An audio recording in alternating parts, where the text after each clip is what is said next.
Back here on New York Sports Machine, Anthony Carlo along with Mike Damergis. We just finished recapping the Giants and Jets and their weekends, and now we're moving on to Derek Jeter and the captain closing it out. I can't believe it's over.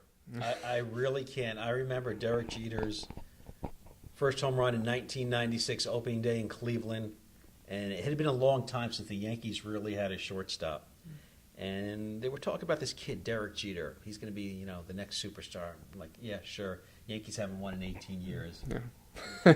It'll be just, another line coming down from the boss of players that are overhyped. And what he did in 96 and the years to follow was nothing less than sensational. Certainly you could bring up during those early years, A-Rod had better numbers. Garcia Parra had better numbers. But it's the intangible plays that unless you watch Derek play, you fully can't appreciate. If you look at some of the great players like a Roberto Clemente, well, he doesn't compare to, a Mays or a Mantle, of that time. Right. But it's the intangibles that you need to look at when you think of Derek Jeter. And for him to be so clean with so many athletes getting so much trouble and, be in New York is really remarkable. Look, for the media, he never gave us a soundbite. He gave you 15 seconds of nothing. Just basically saying we got to win. The only time I ever heard him say anything was when Joe Torre was going to be fired after the 2007 season. He just wanted Joe Torre to be treated with respect. Right. And Jeter, that's the only time he said anything, and that's the only time he made some demands. But he really never said anything. But the guy performed on the field, and that's the bottom line. Derek Jeter, you mentioned the word intangibles, and that may be the biggest part of his game. The fact that intangibles played so much a big part for his success. But if you talk about his early days, you talk about him coming up, one thing about Derek Jeter that he was able to do was he didn't crack in the big moment.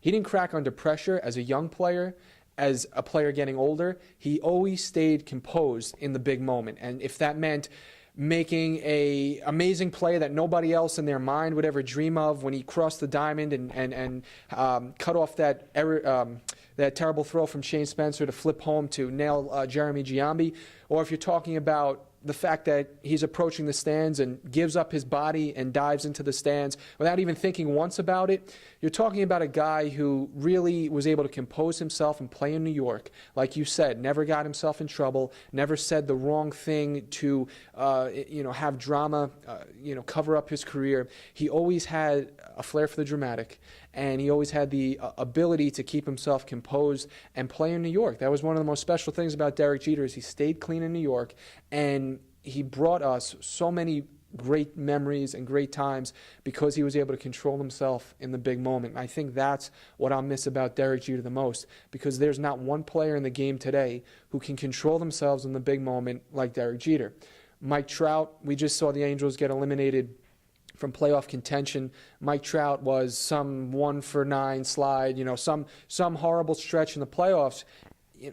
Derek Jeter's irreplaceable. Well, he's irreplaceable. Look, he didn't always bat .350 in the postseason, No. And he wasn't the best postseason hitter. But as you said, the intangibles, making the play, diving the stands, hitting the home run in 2001, hence Mr. November. Right. He was always involved somehow, and when he needed the big hit, he got it. See, I was brought up during the generation when the Yankees had Reggie and Thurman and Catfish and Goose. Right. And it was, literally, as Greg Nettles termed it, the Bronx Zoo, Sparky Lyle. Right. You've grown up on a very bland Yankees team, Paul O'Neill, Tino Martinez, Right. that just got the job done.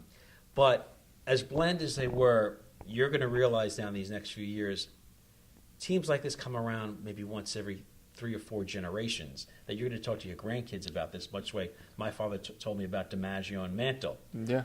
After Reggie left and the 77-78 team broke up, by the early 80s, sure, they had Winfield and Mattingly, but it was never the same. Yeah. And it was 18 years again before they won another World Championship between 96 and 1978. So for you, and as you look at the Yankee roster and as don't bland, remind me, please don't boring remind me. It is, you're really going to appreciate those Yankee teams from 96 on. And what they did over that run was nothing less than incredible. Money, payroll, doesn't matter. What they did was unbelievable.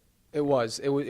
I agree with you. What we saw then, it makes it frightening now because we realize we're leaving an era. We're leaving Derek Jeter was the final piece of the core four, and when he left, we left the Yankees we knew, or at least I knew. As you said, you grew up with Reggie, who also had a flair for the dramatic, but it was a different team, and what they did surpassed all the success this franchise has ever had. The past more than a decade, the way that from '96 It on. compares probably to the teams of obviously the Murderers Row, the '30s and and the '50s that won all those world championships.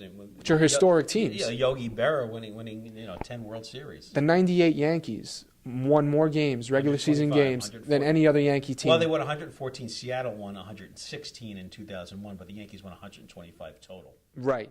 And that, I mean, that's comparable to Murderers Row, as we said. I mean, these are historic teams that were right in the middle of it was the captain. But they weren't a Murderers Row. They won it. If you look at the teams, you didn't see guys with 35, 40, 50 home runs. You saw Bernie with 28. Yeah. Paul O'Neill with 19. Tino in 97 had He had a 44 home run But he was year. mostly in the high 20s. Scott Brocious had 18. Bernie was Jeter their had cleanup 9. hitter.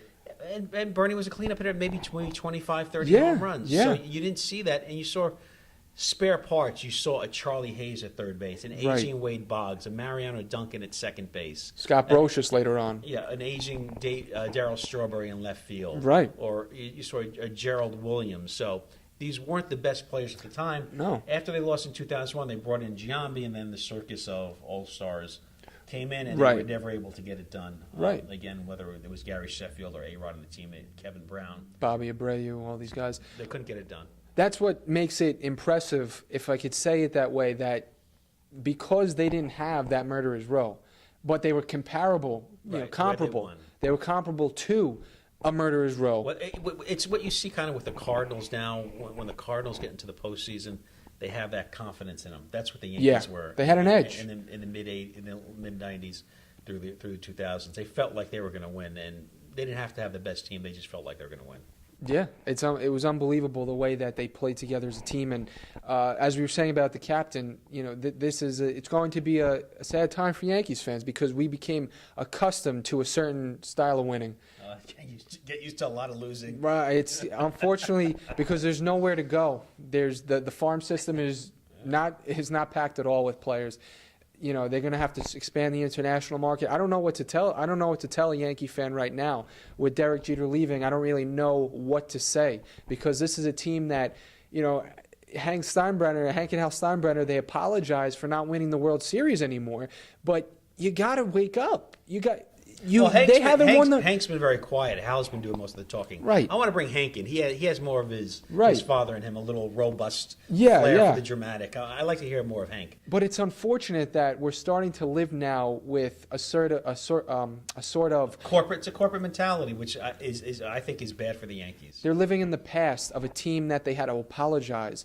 Back in the late 90s and the early 2000s, if they didn't win the World Series, didn't make it to the World Series, they had to apologize for it. Now, Mike Lupica said it perfectly. You're just another team with a more expensive payroll and a more famous uniform, but you're just another team.